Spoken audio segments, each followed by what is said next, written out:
All righty, everybody. I am live. Yes, Gareth Soloway right here. We are about 30, well, check that, 25 minutes from the close. And there's some things going on here that I have to talk about. So I said, you know what? Let me do a live for you guys. And I may do this more often. So let's rock and roll. Let's get into the action. The first thing we need to talk about is the breakdown on the channel in the SPY. So let's bring this into focus here. I'm going to share the full entire screen, in fact, so you guys can see this. But take a look at what we have going on here. So this was a channel that I've been talking about over and over again for probably the last few days. And notice how we kept on hammering on the low end of it. Well, guess what? Look at the breakdown we just got. And what's amazing about today's price action, folks, what I think personally is amazing about this is that today we got weak economic data, which yesterday helped rally the markets, which previously in previous weeks has helped rally the markets. Any sort of weak economic data has helped the markets go higher. Yet today we got weak ADP private sector numbers, and ultimately we're seeing the markets coming down. So again, this is what I wanted to point out to you guys right here, a beautiful little breakdown in the SPY. We have about 24 minutes to go in the trading. And again, yeah, this isn't a Christmas present. I'm not on trading the close today. Greg Dickerson is, but make sure to tune into that right after this because he's going to have his insights into the markets as well. But all right, so we have a breakdown in the spiders. Look at this, guys. Look at stocks that have run incredibly big today and look at the reversals we're seeing. This is the chart of a firm. You guys know what that candle is called right there? That's a topping tail. So you're getting a topping tail in these insane move stocks to the upside. And look at how it's staying within this channel. Pivot to pivot to pivot. And look at the breakout and then do a parallel line to this pivot. And look at what we pierced today. We pierced and got above it. It's brought back in here. So again, interesting to see this going on. In addition, UPST is another one. Look at the reversal on this and right at the key trend line. Let me erase that trend line. Look at this trend line from this pivot low, which was basically, I believe it was the all-time low on UPST. All right, UPST all-time low right there. Stretch it right through here to this top, to this top. Look at today, right up there, and that's a topping tail. Another one, GoDaddy. GoDaddy has been a crazy stock here, running and running and running. Look at the reversal on this. So we're looking to get tops here on some of these stocks out there. And I think this is the beginning of potentially a bigger sell-off. If we go to the SPY, guys, again, if I'm correct, this breakdown, and we can go back to the 10-minute, if I'm correct, this breakdown should take us down. There'll be a couple stopping points. One is going to be at 453.40 on the spiders, right there. Then another one here at around 448, then gap window at 446. But you know where it should go? 440. And I mentioned this earlier, but I want to mention it again. If you look at where max pain is on the SPY, max pain is at 440 for options expiration, quad witching next week. So again, little things like this, I'm starting to kind of put the pieces of the puzzle together as we see. Now, we got to talk about natural gas, guys, because again, I've been on the wrong side of this trade. Let's talk a little bit about it here. Natural gas getting pummeled today. I did add with members today, so I absolutely added to it with members. Let me go to this, but look at this drop on natural gas today, getting absolutely crushed. It is coming into the next level of support. But ultimately, again, I thought it was going to bounce up here, and it's just gone straight down. So again, this is why they call it the Widowmaker, by the way. Natural gas is called the Widowmaker for a reason, because you think it's going to bounce, and it just doesn't. It does exactly what it's not supposed to do or what you don't think it's going to do. But remember, the market is always right. Right, Ben? All right. Nice. Very nice. So again, market is always right. It's the way it is. And I think that ultimately I do still expect a bounce. That's why I continue to dollar cost average in. But I'll be the first to say that the natural gas chart, and I'll throw it up right now, the natural gas chart is certainly not behaving like you would expect. All right. Now, part of that I think is oil, right? Oil. Take a look at oil. Look at this drop on oil, guys. It is so close to my pivot point where you complete the head and shoulders. Remember, take the highest point of the head, drop a plumb line down. That's $14.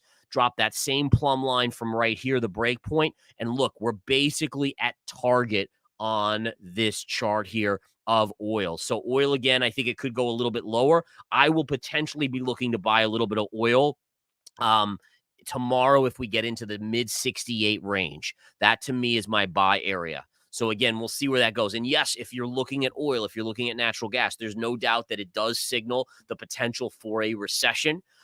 Again, there's other factors involved there, but obviously, especially with oil, it's a supply demand issue, and so it makes sense that if it continues to fall, it's signaling some hard landing. And I think honestly, if we go to the 10-year yield, I think the 10-year yield is starting to kind of scare the markets too. The 10-year yield, yes, it's coming into the target that I expected, and we can show it right here. Right here's my target area, but this fast of a fall is not healthy. The bond market, folks, I mean, the bond market, by the way, look at this. I got my football right here anyway, so still kind of game planish, but the bond market does not or is not supposed to move like this. This is ludicrous price action. Again, I talked about this in this morning's game plan. I hope you guys were able to tune in. By the way, like this stream. I appreciate it. Post it, share it, do everything you can. I just want to continue to grow this base of amazing people like yourselves that are actually interested in fundamental technical stuff, not the BS hype that everyone else spews out of their mouths. But again, I appreciate each and every one of you guys tuning in.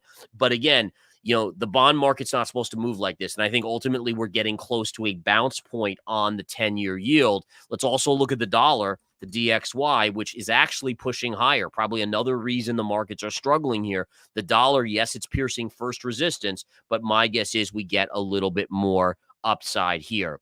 All right. Thank you so much, guys. And I appreciate the kind words. You guys seriously all rock, and I do appreciate it. Okay. Couple other charts to look at. Let's take a look at large cap tech. Take a look at the reversal today on NVIDIA. NVIDIA opened sharply higher. It's now down $8.22. That's interesting. But remember on NVIDIA, this low pivot here, that's the level to watch. So again, good sell-off, but unless you take out around 450, the 450 even number, it doesn't mean that much. So that's one to watch there.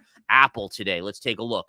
Apple, after piercing the $3 trillion valuation, opened higher, selling off a little, but still holding above the 191 area. So technically, it could still go up to this double top.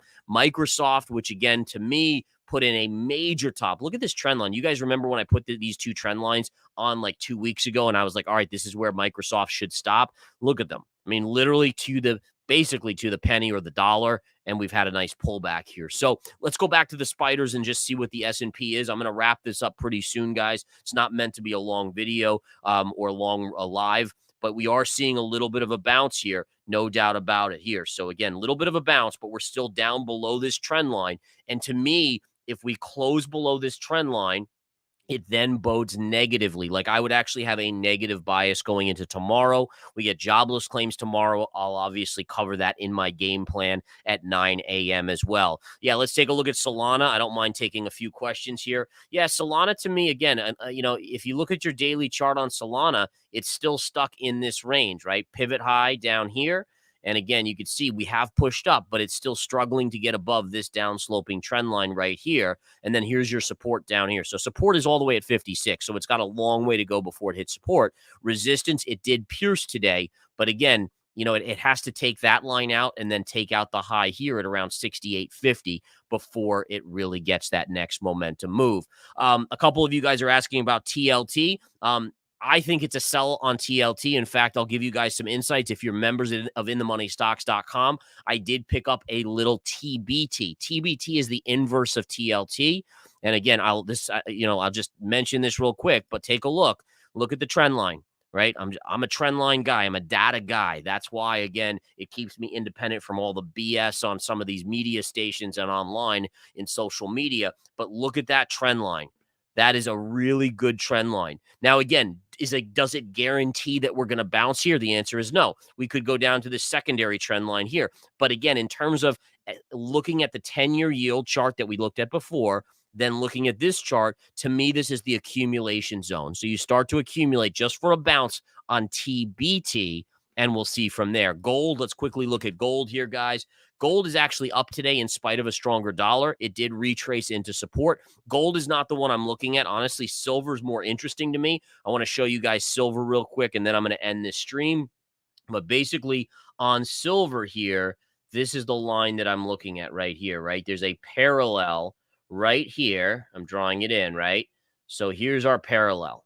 Okay. So basically, if we can come a little bit lower, I would say anywhere between 23.75 and 23.50, silver becomes a buy on the chart for me. And that'll be what I am looking for there. Bitcoin, guys, nothing going on really on Bitcoin. It's flat to negative on the day after this meteoric rise. So there's not much to talk about there. But I think at this point, guys, that's really, I didn't mean to make this into a long thing. I'm going to do more of these, just jumping lives, but I want to keep them short and sweet. Short and sweet, keep you guys informed on what the market is doing. Please, again, like, share, do everything you guys can. And just, you guys help me. I will be sure to make sure to continue to give you guys amazing information. So as always, guys, thank you so much for tuning in. You guys literally are rock stars. I appreciate you taking the time out of your day to watch me.